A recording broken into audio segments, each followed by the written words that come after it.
Because what have you cooked on that situation? How are you going to explain it? And everybody wants to know clarity, offside or not. No, the key thing is that whatever you say in the post-match press conference is irrelevant. Doesn't change the result.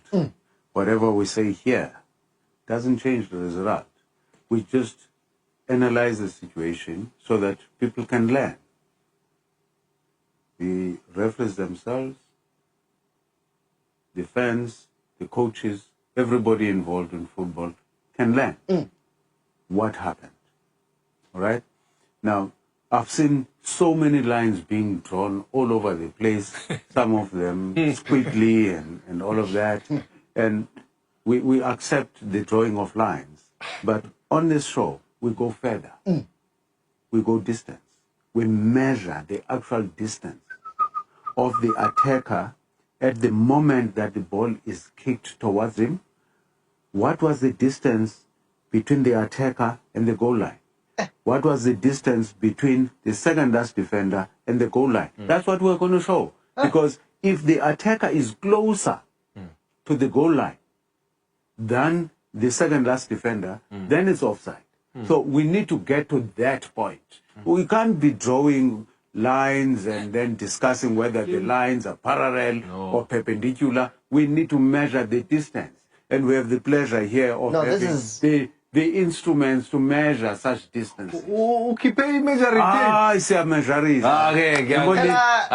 are going further than VAR. No, we're going further than VAR. VAR only uses line. When I was on the tape. Tina, say what was the distance in meters? Show us, because the build-up is nice, Mara, but it's the finish that count. Let's go to it. Let's go. And you know, we must have pity on the assistant referee, because as a football person, the assistant referee at that moment, look at him at the bottom of your screen. Any football person at that moment, when the ball is kicked, he's there. He's looking at it, and he expects that to be defended before that kick. Because there was a lot of possession by the defenders, and he expected it to be kicked out. Now, he's not in the correct position. That's where the actual offside line in. And you can see what the assistant referee sees is across the line at is an angle. across the line that we are drawing. At an angle. At an angle. And what he sees is a striker in an onside position. That's what he sees. But now, the distance between the striker and the goal line is 10.4 meters. The distance between the defender and the goal line is 10.9 meters. Who is closer?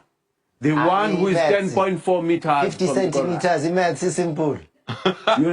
Very simple mathematics. Very simple. The striker is closer to that goal line than the second last defender. And that's all that matters. The law is clear, Thomas. If the attacker is closer to the opponent's goal line than both the ball and the second last defender, that attacker is in an offside position. And if he gets involved in active play, then the flag must come up.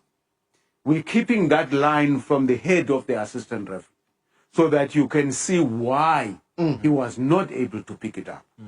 It is a close decision, though. Very close. When you look at it in real time, it is not as blatant as people are trying to make it out to be. The assistant referee is human. He was caught for pace.